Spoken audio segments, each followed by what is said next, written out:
Oromoo ras maqoon qabnu waaqaan isa dabaa'uun qabnu kan injifannoo keenya rabbi waan qabsoof isin waamite nuti sikiitoodhaan galle moo waraanaan qabnu rabbiin nu gargaare dagachuun qabnu kana rabbiin moo kan nu gargaare haqaan tajaajiluuf malee hatuufis miti. السلام عليكم ورحمة الله تعالى وبركاته. المان أوروبا بكوجرتن هندي كيسان يو بقى جمدن ويا راكنا كلين كيسان بقى جمدن هندي ما لي بقى جمدن وجت جمدون تفرس تيجي چون كيسان نولمو إيجا كم بيتن توبيان بيشام بحرا غوبا بوتا أرجعت تيجي بوتا أكمل برباچيسات وبليان يسي وروتا الله يسي جيران سومالي دا وليقل تيران أكاسوما ولي فرماني جيراني يجوا دعا خانا رتيجا أورومون أكاسوما توبيان هدون إساني جمدون إساني بستا جيراني kan nu qofa miti ga Somaliland akkasuma hedduun isaanii Somalilandin gammachuu isaanii ibsataa jiran jechuudha. Kun faayidaa guddaadha jennee yaadna Itoophiyaadhaaf jechuudha. Itoophiyaan bishaan gubbaa bootaa argatte jechuun Itoophiyaan furtuu addaa ka jireenya kanaaf isii barbaachisu argatte jechuudha jedhanii hayyoonni gizee hedduu walitti dubbatanii ni mul'ata. Idan kun Itoophiyaadhaaf waan gaariidha jechuudha. Kana manutti maaliif biyyi takka bishaan gubbaa bootaa qabdi jechuun biyyi sun mistira isii namni keessa seenuu hin danda'u jechuudha. Guddinna isii meeshaa hagana qabdi, qabeenya hagana qabdi, dandeettii hagana qabdi jedhee namni maalummaa biyya sanii keessa seenee keessoo isii beekuu hin danda'u. Kanaafuu guddina biyya saniitiif baay'ee tokko barbaachisaadha. Biyya ta'ee biyyi bishaanirraa bishaan bahar gubbaa bootaa yookaan ammoo kaambii waraanaa qabaachuun buufata qabaachuun waan ittiin hafeenidha.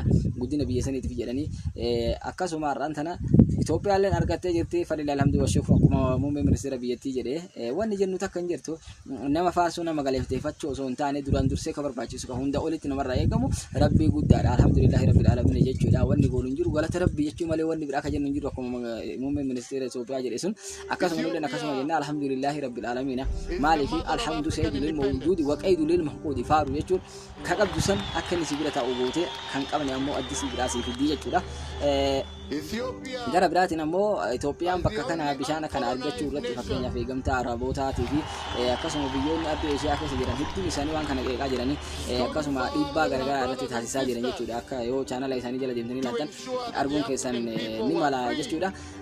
Kun akkamitti tahama nu keessa namni alaa seenee nuuf nagayaan qabaachuu gara fuulduraa yookaan fiicharii kana irratti dhiibbaa qabaachuun mala jedhanii waan itti haasawan keessattuu jiraattonni Ijiptii jechuudha. Warroonni Ijiptii fakkeenyaaf yoo chaanala isaanii gurguddaa jala deemtanii ilaaltan waan isin ajaa'ibsiisu hedduu irraa arguu dandeettanii haala akkanaa kanaan gizee amma kana akka malee xiiqii keessa galanii waan biraa haasawaa jiranii walumaa galatti waan rabbi namaa kennu namni fudhatu hin jiru waan rabbi nama dhooggatee illee namni namaa kennu hin jiru namni sababa malee namni wanni inni godhu takka hin jirtu maraafuyyuu Itoophiyaan har'aan booda wanni kun qabatamaan jechuudha hojiirra ooluuf taate misirri isii bahuu hin danda'u biyyi takka karaa saniin yoo meeshaa isii ka galfatu taate yoo bootaa sani ka bishaan gubbaa kaambii yoo ka qabaatu taate meeshaa isii namni fattasu hin jiru mistira isii namni keessa beeku hin jiru yoo ammoo bootaa achiin qabaatin akkuma beekamu meeshaan biyyi kamiyyuu fiddu biyya biraa keessa bahee dhufa waan taate biyyattiin achirratti irra buusun fattashtee zarazzartee maal akka ta'e tokko tokkoon beeytee hubattee akkasitti gadhiisaniif jechuudha. Yoo fedhan gadhiisa yoo fedhe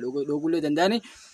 Har'a ammoo Itoophiyaan kanaan booda sen jala baatee alhamdulillah jechuun dagatina isin jechuu barbaada. Egaa haga dandeettanii warri chaanaalee fayyadamtan waan kana bakka hundaan haga dandeettaniin irratti dalagaa isinillee isin jechuu barbaada. Maaliif waan ifi abbatu jabeeffate jechuudha. Waan namaa faarsinee keenya yoo arrabsinu taate waan namaa ol qabnee keenya yoo qabnu taate kun nama huwa gowwummaallee ta'uu danda'a yookaan ammoo taqadduma akka namni arganne ifumaa fi tisakaallee walitti ta'ullee ta'a waan taateef kanaaf baay'ee tokko gammannee gammachuu walitti dhaabbattuu gammachuu ittiin milkoofnu ta'ittiin dunyaa akiraallee dalagannu rabbi nu haa taasisu isiniif haa taasisu ilmaan Oromootii fi ilmaan Itoophiyaatiin hundinuu isin jedha.